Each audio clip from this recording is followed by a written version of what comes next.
Welcome to the April Women's Club meeting. Valerie and Mary are both on vacation, so Kelly and I are going to run today. So please rise for the flag salute. Nancy Harris, I am the Vice President. This is Kelly Collette, our Treasurer. Can the directors raise your hand? Secretary. I'm the secretary. Sorry. I don't do money. And who are the directors? Can you please rise and raise your hand? Nikki Mertz. How does Cindy know that she's still the director? Oh, that's the director. Okay. Remember, nominations are open. You guys can become a director. Okay. The indications must be Jane. She called in sick this morning, so Yvonne is giving us an indication this morning. Oh, please silence your phones, please. Everyone. So yeah, Jane called me this morning and she's under the weather a little bit. So she asked me to do this today. So I just threw together a simple prayer, which sometimes is the best. And anyway, here we go. Dear God Almighty, we are blessed to have this bountiful table of food before us. We are blessed to have this club of women building friendships and working together for a common purpose, that of supporting one another and our community. We pray for knowledge and guidance today as we conduct our monthly meeting. We pray for our sisters Jane Klosterman, Joanne Whalen, Karen McNeil, Shireen Houston, and others who are undergoing medical treatment or procedures. We ask God to guide their healthcare teams, support and comfort them and their caregivers.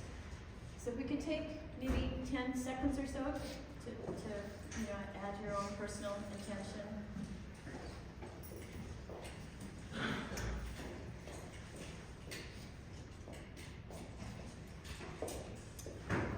Okay, in God's name we pray.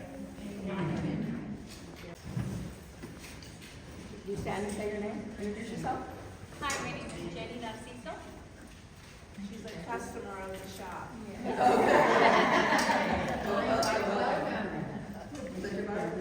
Were any other guests today? Well, welcome, thank you. Guess again, make sure you put your phones on vibrate. Okay, we are lucky to have a guest speaker today. It is John Mays from the LAFD. Josh May, sorry. Yes, ma'am, and just to clarify, LA County, Not LA City. So county is Our area. Our area, yeah, not city proper. Yeah, not city proper. Okay. Sure. Let's have him stand closer to you because this is kind of a turnaround one. Okay. Oh, sure. Is that behind you? Right there. Yeah. First, I'd like to introduce myself and say thank you for having me here today. I do see some familiar faces. I've seen you around town. I do live out here. I live right up on Crown Valley. I've also lived in Agua Dulce, so I'm very familiar with the area. I work for LA County Fire Department. Right now I'm assigned to Fire Station 73 in Newhall. I've been doing it about 20 years now, and I've been a paramedic for 14 of those years. So I'm a firefighter paramedic. I worked everywhere from Lancaster down to West Hollywood. Most recently is Newhall. I've been there for about 12 years. I fought probably all the brush fires you've seen here. And before that I was up in Lancaster, which is a very busy spot. The reason I brought up the difference between city and county is because city is city proper, right? That's LA City Fire Department. LA County Fire Department, it serves the rural areas, which is Acton, Agua Dulce, right?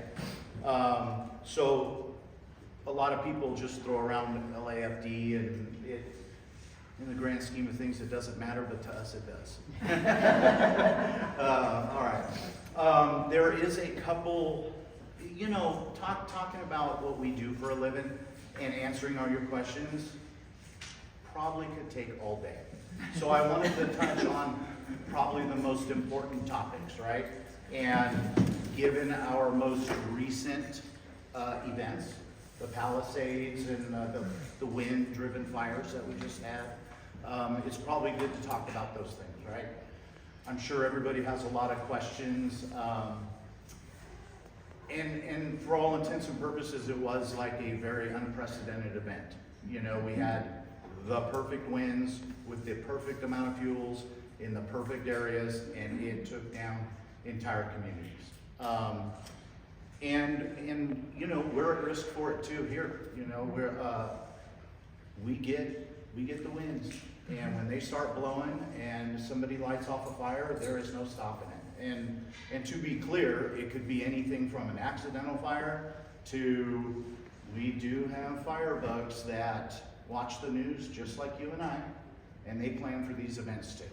And we've caught a few of them this year. So that being said, defendable space, right? So does everybody live here in Acton, Agua Dulce? Yeah, okay. In Acton, Agua Dulce proper, and then you get out to the outskirts, right, against the hills and stuff like that. I have an acre, some people have up to 20 and 30 acres, right? So how do you defend that? Really what we're looking for when we come by is if we get a fire that's rolling through the hills of Acton, Agua Dulce, something like that, we're gonna hit it with everything we can. You've got air support, you've got many fire engines coming down from the basin, coming from, you know, up north. We will call in everybody we can depending on the size of the fire. But initial action, it's kind of a free-for-all. Engines are running everywhere. We're trying to get the head knocked out of the fire. It's very chaotic. And so when we look at houses and try to determine which ones we can defend, we're looking for clearance and we're looking for a manicured yard, right? So if we run up to your house and there is a green belt around it and the trees are limbed up and where your property butts up against the wildland interface, if that's 200 feet away from your house, that's what we consider defendable space, okay? And we will take time at your house to put in a lot of work and attempt to save it. There are areas, and I don't really run into it here in Acton or Agua Dulce, where there is such overgrowth. But when we get into the communities of La Tuna and stuff like that, we run into some places where it has overgrown for many years, and it's right up against the structures, and quite frankly, there's nothing we can do. You know, we have to pass those properties and move on to the houses and properties that are defendable. Now, how we line things out is people are priority, property is second, and everything else is weeds and bushes, and we don't care how much that burns. As long as we are getting people out of the way and we are trying to protect the communities and the structures, bushes will grow back, let's be honest. You know, it is what it is. Sometimes you saw it on the news, these windswept fires. There is no kind of equipment we have that can stop them. We're talking about, and it's hard to determine from the news, but we're talking about flame lengths several hundred feet high. And when you get the radiant heat from that, you can't be within 500 feet of it. You feel it. It's really a dangerous situation. Let me look at my notes real quick because I wanted to talk on a couple things about being prepared, right? So, evacuation orders, right? Has anyone here been asked to evacuate at any time? Oh, wow. Okay.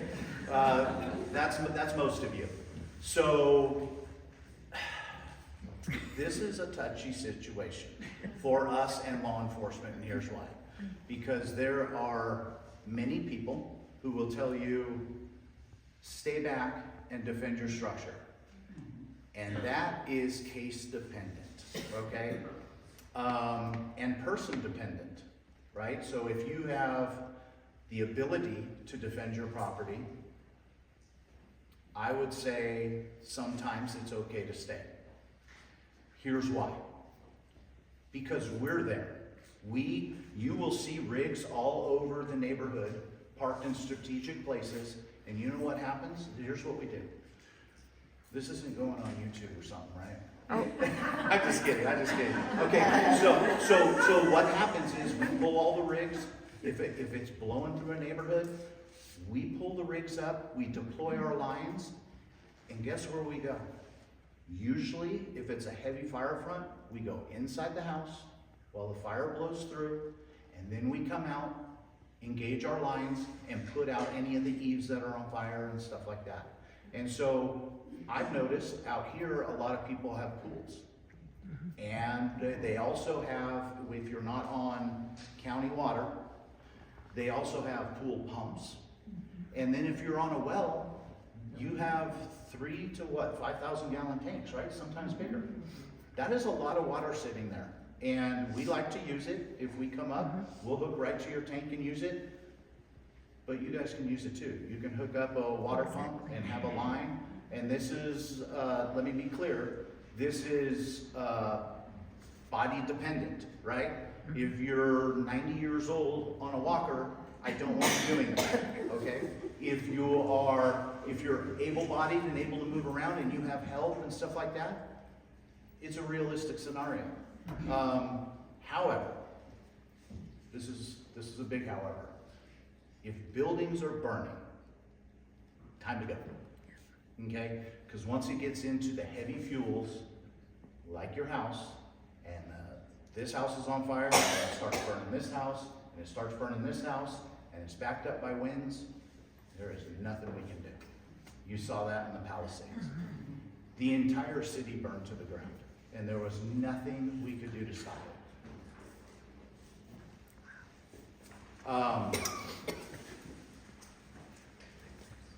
So when thinking about leaving, if you've got fire rolling up over this hill, I would not call any of this heavy fuels, okay? So when you look up in this hill behind us and stuff like that, you have the occasional bushes and light flashing fuels. That is not something to evacuate over, okay? You can stay and defend your property, and the firemen are gonna need access to your house. If you do leave it unlocked for us, because we don't wanna have to break your windows and doors to get in. That costs you guys money and costs us time.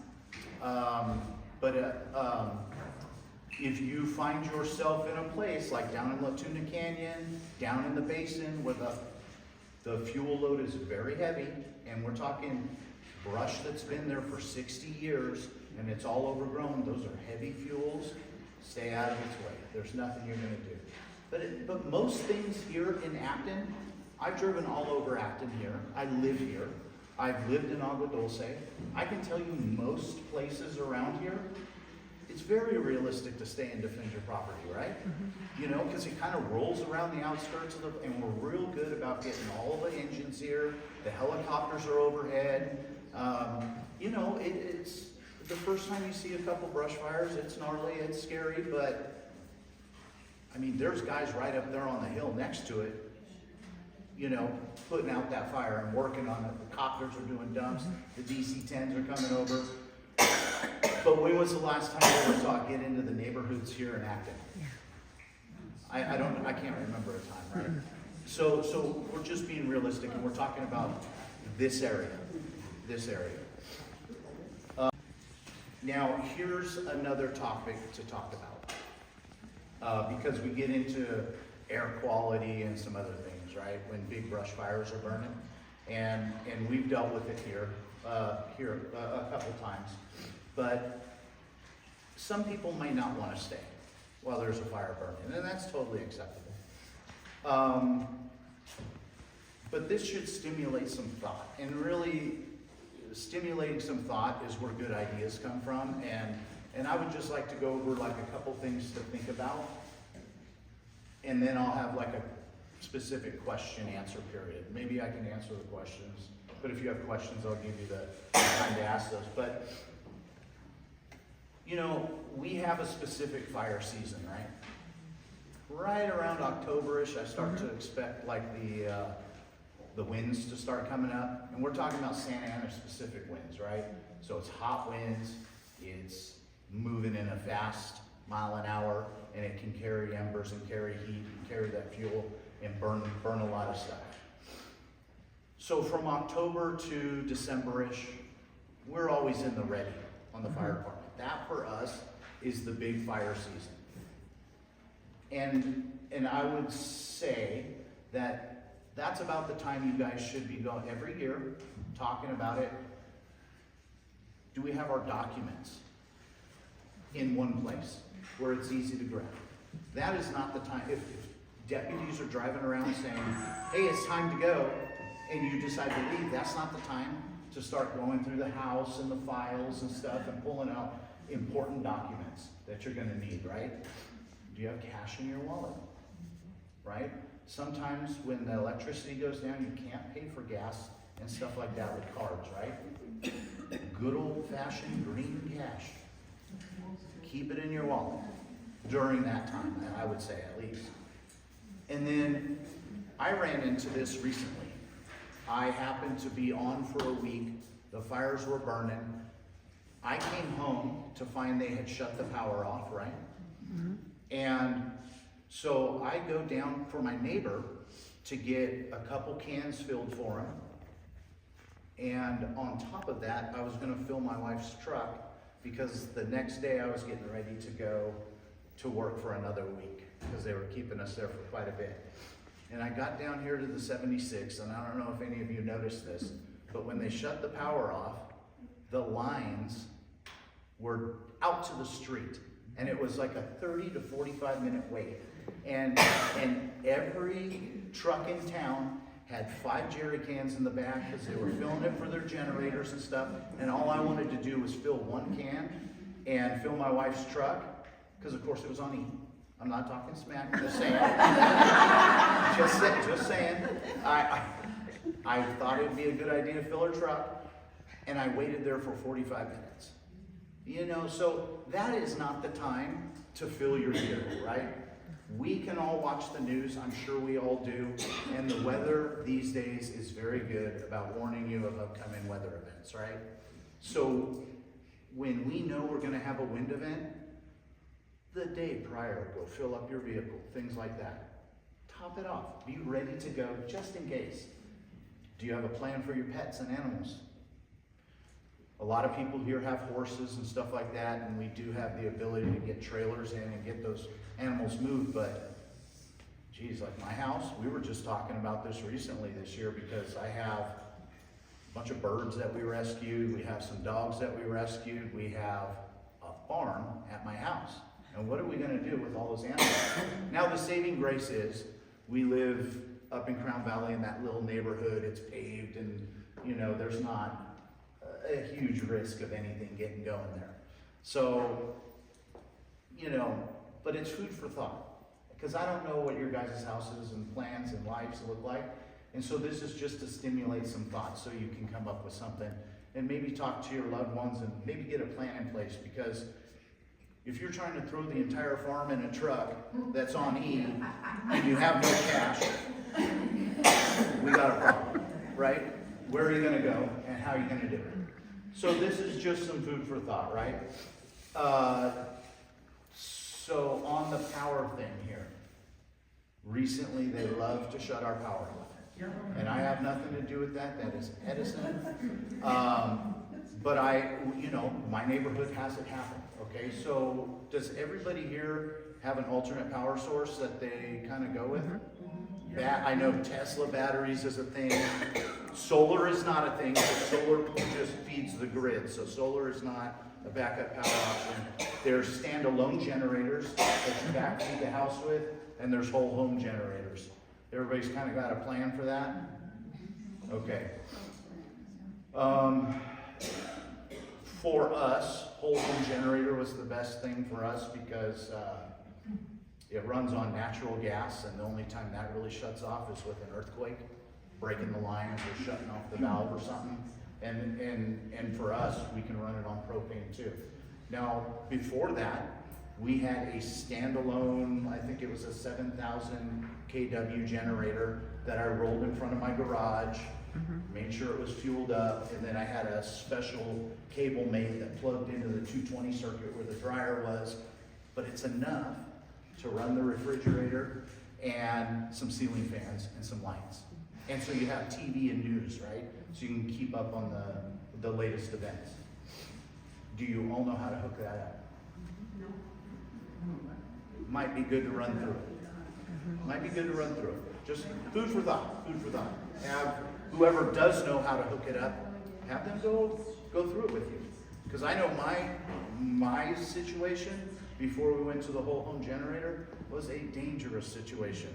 It was like this double male plug that even the electrician didn't want to make, because if you plug it into the generator and fire it up, this end's live, and if you touch it, you're going to ride the lightning. Not a good plan, right? So that's why we switched. But these are things you need to kind of think about prior to.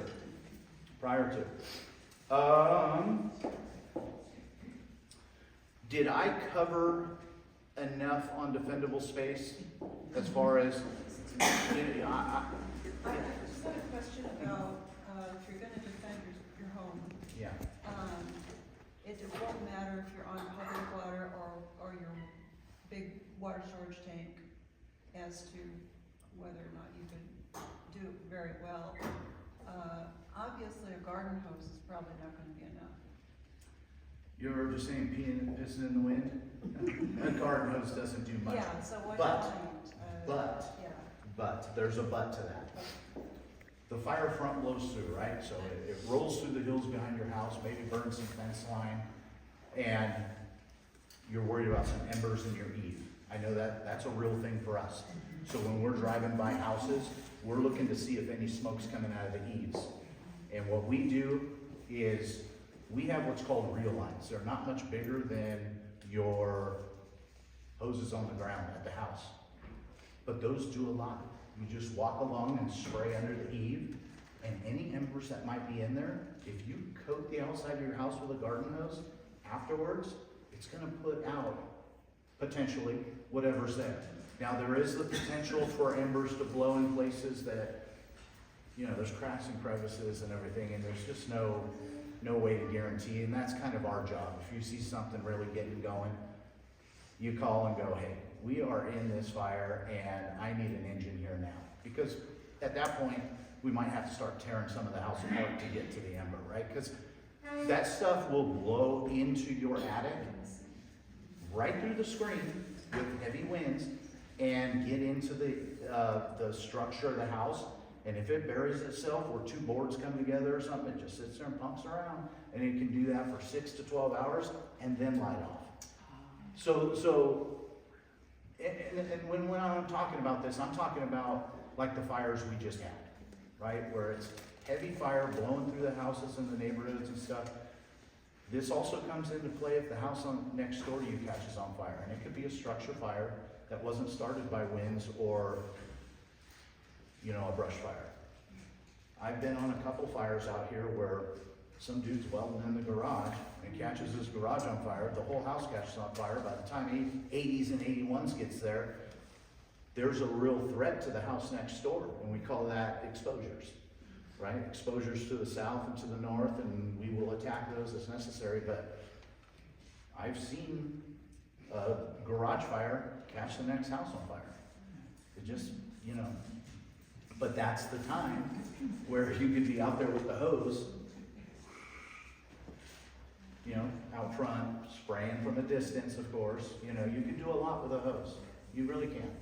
But I'm not gonna, you bring up a good point. Now, if you're gonna do that, you have a wildfire that's blowing through, and it's rolling through the outskirts of Acton here, and there's some houses, and you may happen to live in those houses. If you haven't evacuated, the best place to be is inside the structure until the main front goes through, and then you come out and use the garden hose if no fire crews are there, okay? You shouldn't be outside taking that heat from the fire. It's more than you can bear. It's more than I can bear. We'll back off, we'll hide in someone's house if the fire front blows through, and then we will attack it afterwards. General question. Uh-huh. I always want to know what caused the fire. Is there a place to go to look that up? Well, normally the news reports on that. So a lot of time it takes years to find out, right? So we will have our investigative crews come in, but when you have like the wildfires that took off here, there's a lot of finger pointing going on right now. Oh, yeah. And it gets sticky, right? But it sometimes takes us years to point blame somewhere. It really does. I'm not on that side of things. You know, we have our special investigators that are, you know, arson investigators and stuff like that, and they team up with the sheriff's department. It's a like a room like this where they all get around and, yeah, put all the facts in the middle and try to sort out who did it. There's not always somebody to blame. Sometimes it's a broken bottle in the middle of the forest that catches the right sunlight and lights some bushes on fire. Sometimes it's a guy driving down the street who has something wrong up here and he's lighting fuses and throwing it off. Sometimes it's just totally accidental. I'll get you next. Okay.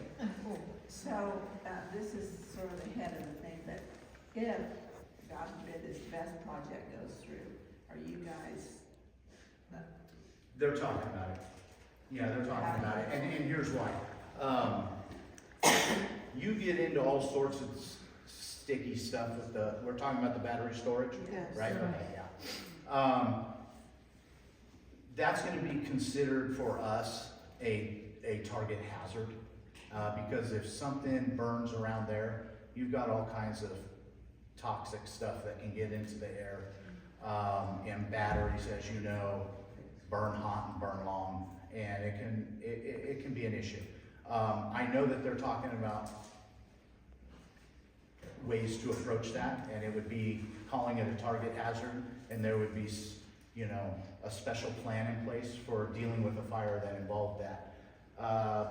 However, that is that a go? Because I haven't heard. No. Okay. We're fighting it hard. I know, the whole community is, and I just hadn't been up to date on what's going on with that, so that's not a go, right? No, not so. Because I know we as a department have been talking about it, and you know, until it's a yes or a no, it's hard to devise a plan, right? You know, but if they start building that thing, yes, we're devising a plan on how to approach it if it catches on fire. You were next? yeah, I was just wondering, I have that oxygen at home. Yeah. Do you smoke? No. Sure. Okay. What's the oxygen for? Is it in the medical tanks? Okay. How much of it? I think it's 30 gallons. Gallons? It's like this big, it's this tall. Where'd you get that? Huh? What's your address? 30 gallons of I oxygen? think that, yeah, I think that's. Liters. Oh, okay, liters. All right. Just the wrong measurement there. 30 something. And, okay, so the way the oxygen tanks work is, if your house is fully involved, we still have some time as long as the tanks are off. Eventually, they're gonna fail and blow. And they can really hurt somebody, but I think your question is, how to store them? What is your question? Well, it's standing up, I'm just saying, if it were, you just leave it standing Is up it and full? shut off? Is it Yes, full? yes. Okay, so high pressure, right? The minimum on an oxygen tank is 1,000 PSI. After that, you're supposed to fill it. The maximum is 2,500 PSI for medical oxygen bottles. They're very thick aluminum, very thick. If you cut one open, it's a ½ inch all the way around. Very durable, but what's not durable? The top valve. If it falls over, knocks the valve off, it's gonna take off like a rocket. Usually I like to see those wedged up in a corner somewhere with some Yeah, stuff. it has a rack. Oh, good, to hold good, it it's in a rack, place, yeah. And it is standing in the corner. Yeah, okay. You know, the worst thing to do is to have that thing flowing while, you know, the house is on fire. I don't think you want to It's oxygenate only the fire, we've never had to use it. yeah, well, you know what? My house has a bunch of oxygen tanks right now because my father-in-law unfortunately is on hospice, right? So his little father-in-law quarters in the back, it's attached to the house. We have many oxygen bottles, and it doesn't worry me in the least. It's not really something I'm too concerned about, but what I do make sure is that they're laid down or they're up in a rack, which you're doing perfectly. If you can't put them in a rack, put them in the hall closet, close the door, and run a line to where you're going. So it doesn't have room to tip over and fall. And it's protected in there too. You know, I've walked in people's homes and they have 60 feet of O2 line running around them. That's the greater hazard, is tripping over that line than the actual tank itself. But they can take a lot of heat and it takes a long time for them to let go, if that answers your question. Yes, thank you. Okay. Know this. Aren't the fire department and the Red Cross working in? No, we're two separate entities. We will ask help of the Red Cross if there are displaced members of the community, be it a house that burns down, or be it apartment or condos or anything like that. Any structure that houses people, if it burns down and these people are displaced and have nowhere to go, we will call the Red Cross in, and the Red Cross will place them somewhere. She thought she had a place. Right, but I feel like in this instance, your daughter told them that she was okay. And so at that point, the Red Cross cannot force her to do something, you know, so. Then I went right back to the Proxima and I said, yes, she did. Hey, guys. Okay. We have one more, we didn't have one last. But There's you another don't one have more anything question, I to think do we gotta get to Yeah, here. there's a We couple gotta more get these here. questions Okay, together. this is really quick. Yeah. The next door, you know, every year we get a letter from the fire department that Here we says, go. clear your property. Okay. Yeah, I've got- Did you know that? Okay. Yeah, I get it too, I get it Okay, too. we always get it and we always clear the weeds. Right. But our next door neighbor does not. Uh-huh. And I'm worried because there's, bushes that are like 5 feet tall that are dead. Like the, you know, what are those called? Tumbleweeds. Dead bushes. Oh, tumbleweeds, yeah. So Giant build up in the tumbleweeds backyard, that have been stacked up, and it's like, Yeah. I wanna be nice, but then on the other hand, I'm like, should I call the fire, who would I call besides the homeowners association to get them to clear that out? You Without live here in Acton? Call the neighbors. an accident? You live here in Acton? Yeah, I do. You call Fire Station 80. Oh, okay. They're your local jurisdictional fire engineer. Uh-huh, Their county, they're the same department I work for. We have people every day that call on their neighbors, okay, and we do go out and investigate. okay. So the way that works is you would call Fire Station 80 directly, not 911. Oh, right. Their number's listed, you know, you can just look up Yeah. Acton Fire Station 80, it'll give you their address, their phone number. Okay. You call the station, talk to the station captain, go, hey, Okay. Sounds I good. live here at this address, these are my concerns. Within 2 days, we will go out and look at it. Okay, And if there's something we see, we'll have them take care of it. all right. And that's how that usually gets. Do you have to give your name when you call on your neighbor? No, you don't. No, you don't. You can say, I am a concerned citizen. You do not have to give a name. There was one more here and then I'll grab you. I have a question. There is a program that the state offers that identifies certain communities as being fire-safe communities. Yeah, we're not one. I'm wondering if you're aware of what process it would take to become one of them, because A, will give you insurance in places where aren't normally insurable and reduce premiums. Impossible here. Yeah, we're not first. Because we butt right up against the wildland interface. And it's within, I mean, it backs up right to people's yards. There's no feasible way that we could call Acton and Agua Dulce a fire-safe community unless you walled it off from the rest of the county, right? Part of living in Southern California, and especially in this time and age, you know, and I don't agree with it, with the insurance companies and all that. No, I understand what you're saying. Yeah. I fight the same fight, you know, my insurance is through the roof. Yeah. We've been dropped once, we had to go find somebody else, it's a mess, right? Even we deal with that. But there's no way around it here in SoCal, because with all the attention we've gotten recently with the wildfires, and most communities butt up against some kind of wildland interface. No, I was just asking because my daughter lives in Lake County and she's in a very similar community than they are. And they back right up to all, you know. Where is this? She lives in Hidden Valley Lake and it's near Clear Lake. Okay, In the mountains there, Uh-huh. they have a Cal Fire station interesting. near them and they're fire safe communities, so I thought, why can't we do that? Huh. Yeah. That's why I was They asking. don't have to win. Yeah, maybe it has, you know, all through Southern California here, we get the winds. It's the offshore winds that are just, you know, it's part of living here. Believe me, if we found a way to get around that, we would have done it ourselves. Like, you know, us firemen, we're spread out through all of your communities, whether you're here in Acton, Agua Dulce, or El Segundo. You know, we are spread out all over the county, and we fight the same fights you guys have.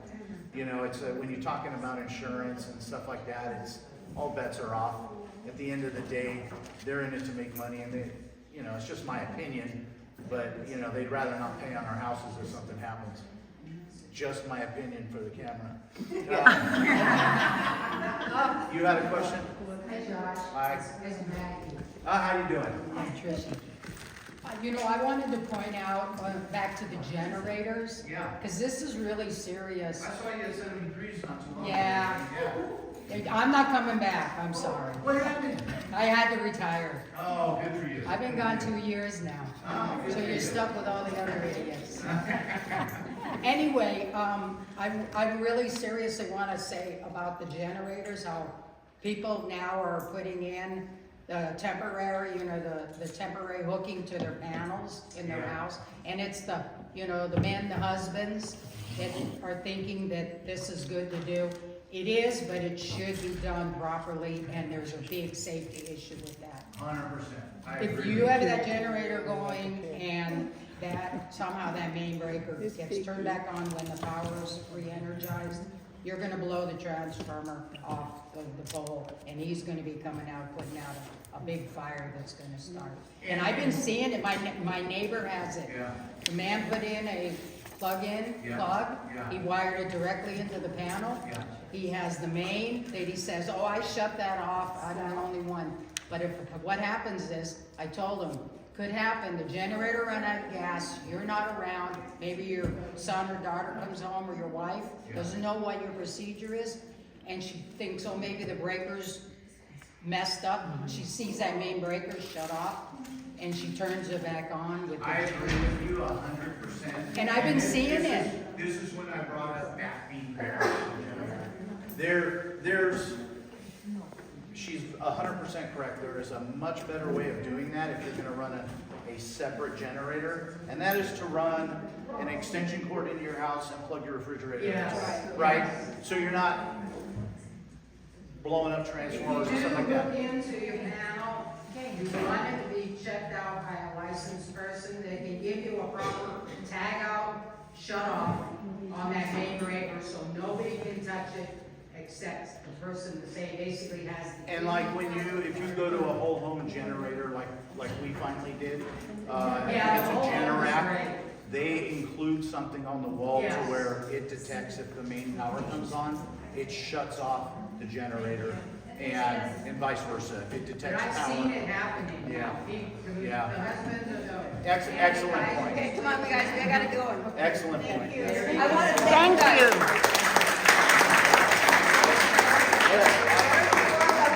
It's okay, it's okay. It was so informative. Yeah, good, Thank you good, so good. much for coming out. Yeah, absolutely.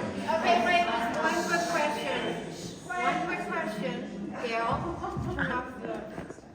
We're really short on time, so let's get through all three we gotta get to, okay? Committee updates, adopt a highway. I don't think Sherry's here, is she? Nikki, do you have an update or anything? Is anybody here? Can you speak up, Nikki? I can't hear. Yeah, but that was a couple months ago. I don't know when the next one's scheduled. So no update. No update now. Okay, nominated committees, Sandy and Margaret. Okay, so we all look at the way. We all like the way it's running, nice and smooth. That's not gonna happen next year if people don't start signing up for positions. We need, desperately, we need a president. And we, need board of directors. And what else? VP. What else? We have a VP. So basically, this is what we have thus far. This is like we just have a sample, thank you, of the ballot so far. And at the moment, we have the current members, all except for the president, because Valerie, she's already done for 2 years, so we need a new president. So basically, everybody's the same, all except for the director of Sunshine, which we have 3 directors or potential nominees to pick from. But, so we are desperate for a president. As Sandy said, it's, better that we have a president. We like how this is written. So I'm gonna pass around these papers if you have an incline, if you think somebody else does. We could use board of directors, but if you're gonna be a board of director, you have to have some kind of position on the board. That, like, say you're the philanthropic committee chairman. That doesn't mean you have to actually run that. You have to oversee it and make sure it's running correctly. But you have to have one of those positions on the board to be a board of director. You can't just be nothing. You have to have a job. And so I'm gonna pass these papers around, and on here you need to tell me what position you want and the skills for it, or basically that's it. What position you're signing out. So please, you guys, sign up. We need help. Please. Can we put nominees for the president? We've been reaching out to everybody, Yes. but we're just And run around, take one, and, yeah. So one other thing that everybody should be aware of is that Valerie's been awesome. She's been doing so much. She's been doing what a president expected plus more. So please don't feel that you need to fill her shoes exactly. Right. So there is when we Valerie, the board drafted up the roles and responsibilities for the president and vice president. And it's been streamlined, so, Yeah, vice president is now like CFO, so she's taking on a lot of the, things that Valerie would have done. So the president is not as daunting. right. Correct, yes, currently, President Valerie. currently. No, for your nominating Okay, committee, vice who does the president, nominating committee have? Nancy's only one. Treasurer is Mary.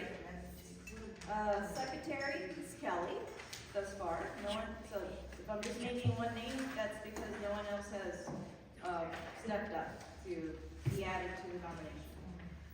Resale shop for director, Kathy Milligan. Director of advertising marketing, Kat. Director of membership, Lainey. Philanthropic, Michelle Davis.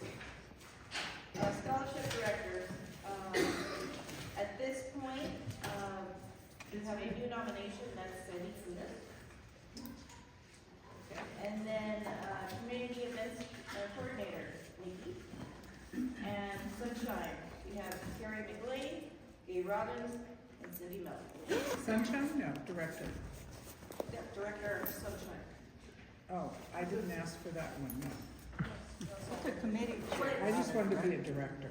Well, This is what we've had already. So that's why I'm passing these papers around, so you can write down what you wanna be, what you're. That's what happened at the Women's Club, at the Aguadosa Women's Club. They didn't have a president or vice president. And they finally coerced somebody into doing both positions, not the same person. Vacancies. I'll read it and get back to you. 'Cause I there's would a like section to, on vacancies it does in there. sound like Nancy is considering the presidential role. That sounds too daunting. Maybe somebody would consider the VP role. It has been split up, as Margaret and Sandy eloquently said, the roles have now been divvied up, so I also have the. it's not as daunting. Description of both, if anybody's interested in one of that. You have what? The job description. For both? Yes. Great. So I would say to go see those ladies for more information. Obviously, we would love to have this in place by next meeting. That's when we do our election. So if you are considering and you'd rather just. Philanthropic, Michelle Davis. Well, we, been busy this month. We, had a number of our, the way it works with the schools, is that if we are going to fund something special for the school, it has to be approved by the school board. So, the first thing that was approved is a program called Living Voices. We're gonna have 3 performances. It's an actor who comes and portrays a historical figure. It has technology interface, and so it's kind of an opportunity to see what was going on, visuals, newspapers, letters, and that kind of thing. And we're going to have a performance at High Desert of Hear My Voice, which is about the suffrage movement. At Vasquez High School, we're going to have Through My Eyes, which is about the Holocaust. The character is sort of a friend, so it's a historical reenactment, maybe is a good way to say it, of a friend of Anne Frank's. And then we're going to have a special performance for the community at the library. And I'd like you all to know that we welcome you there. It's going to be on May 30th at 3 p.m. And we're going to have Hear My Voice, the suffragette is going to be the program at the library. So we're going to reach out to the homeschoolers, and it's open. As many seats as we have, that many people will be able to participate. Margaret and I had a great visit at Meadowlark School. We were able to see their reading program in action, and also the STEM lab that they have there. So we'll know more going forward, because we're really building strong relationships in the education community. We have an in-school field trip at High Desert, which is going to be a 5th grade special program on the American Revolution. And then at Vasquez High School, they are going to host a speaker who's going to talk about emotional intelligence and really focus on anti-bullying to help the kids deal with that real issue. And then Nikki's been working with the PTOs at the other schools, so we're going to coordinate with them in terms of smaller projects. So we're getting ready to wrap up this fiscal year, and then in the beginning of July, we'll be accepting applications for next year. Quickly, the way it works is the organization that's interested fills out an application, tells us what the project is, and commits to report back to us with evidence that they've completed the project, so that we have that to help maintain our status as a nonprofit. And we have 3 grant periods. We have fall, winter, and spring, and then the summer's kind of, we're not here, school's not on, so that's the catch-up time for us. So we're really excited about the program. It's progressing. We've learned a lot in the last year and a half, and so it's gonna be even better next year. Yeah, Great. Thank you.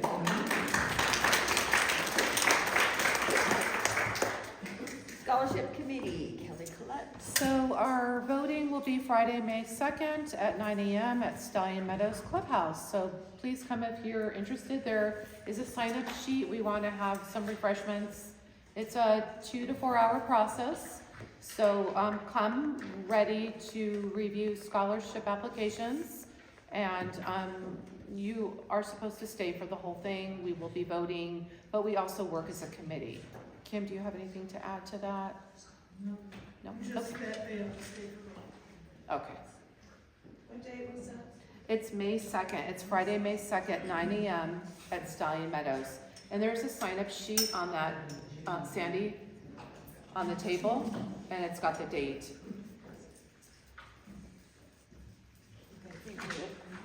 Okay, Social Committee, Cindy Miller? Yes, on Sunday, we went and saw Cats, which was super fun. There was like 15 of us that went. Yeah, and it was really fun. So I think we're gonna continue to kind of do those plays. The performance is just amazing for like local talent.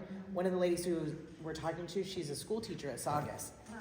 And I mean, they were out on stage the whole time, and it was a lot of fun. And then we went and had dinner, and it was just a nice little afternoon. So yeah. It's wonderful.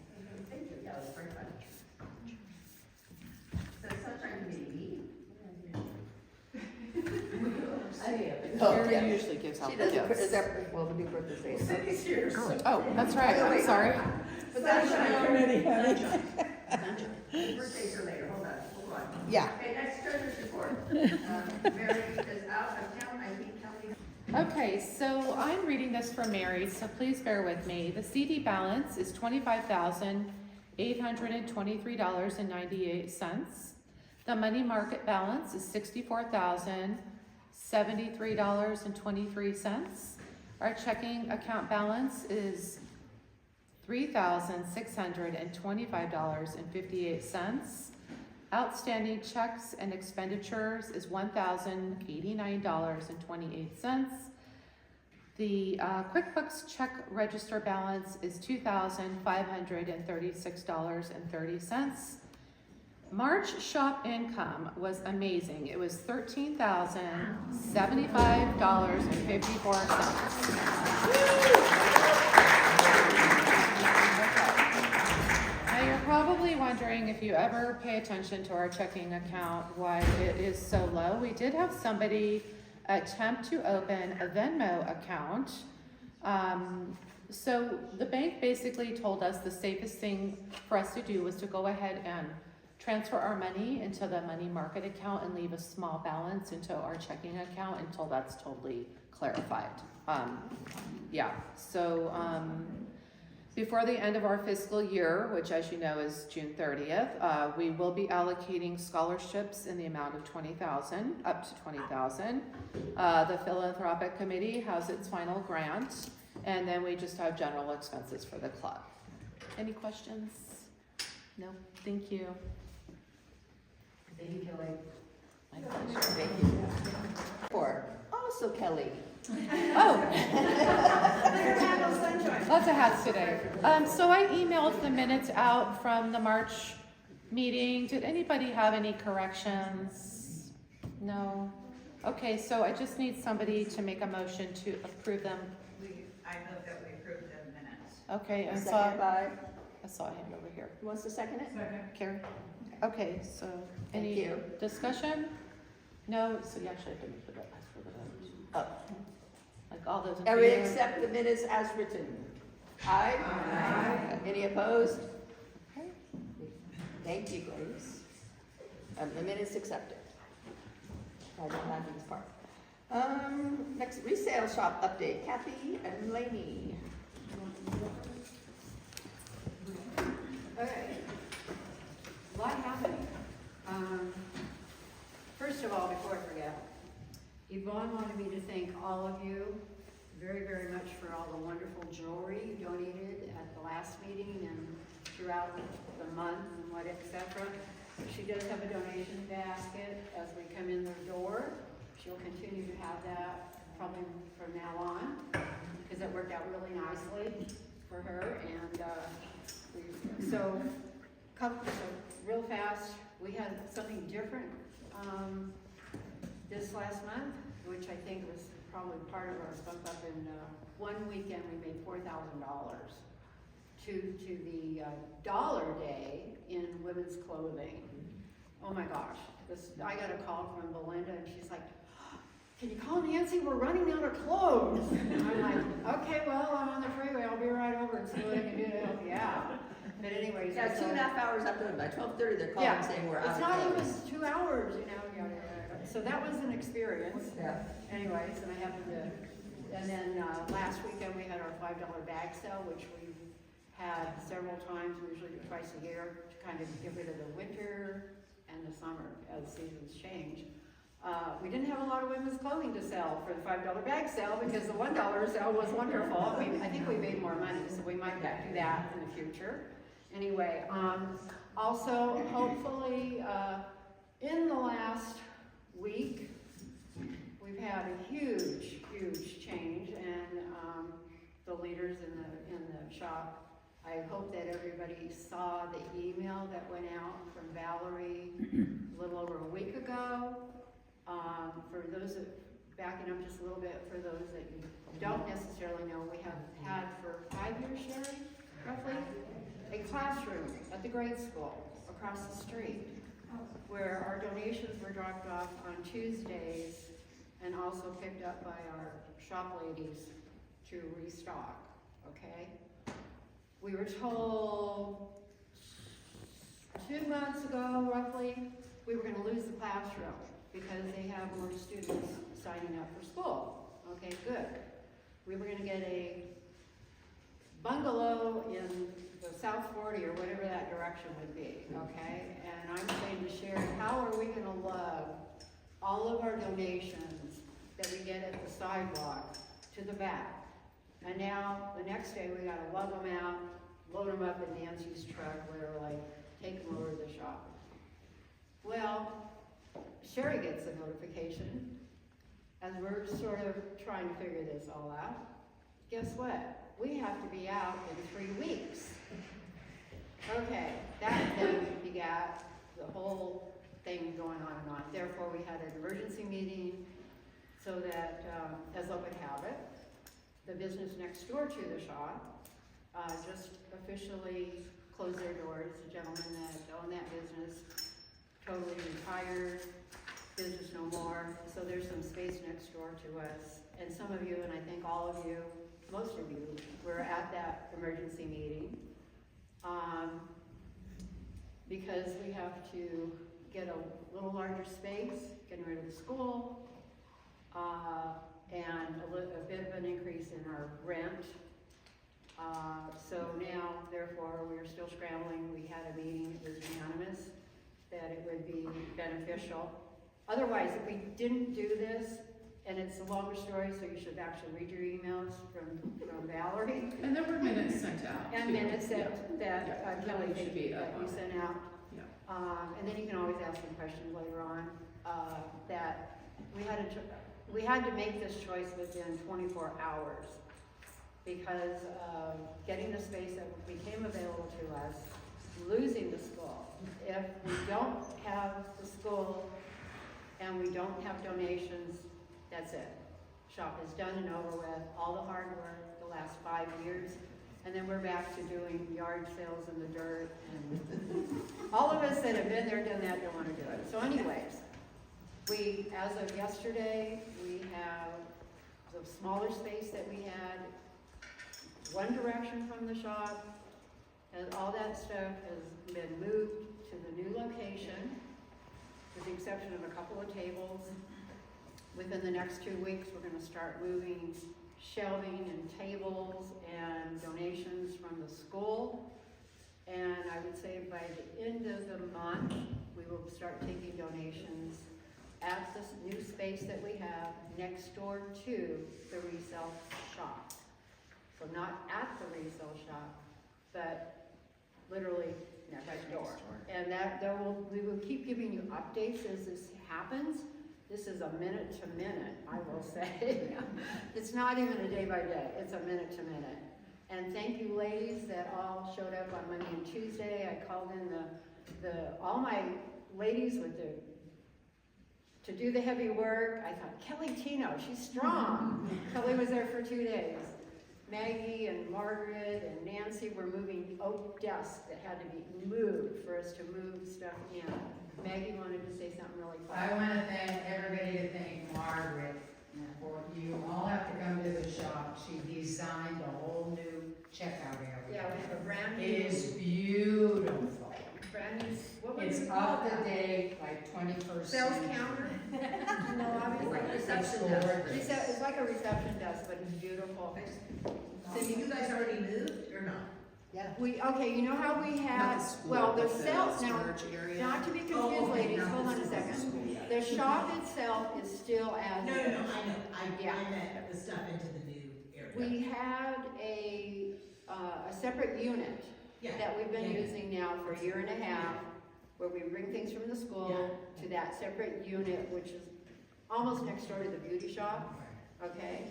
All of that stuff in that unit yesterday. You should have been there. It was like this fire drill. And we even had, I hope I don't get turned in for child labor because Remy was there. Yeah, my 3-year-old carrying granddaughter was bags of clothing. She was carrying bags and Right? boxes. She's got this dummy half mannequin, naked man body carrying it to a new location for processing. So we're going from one side of the shop to the other side.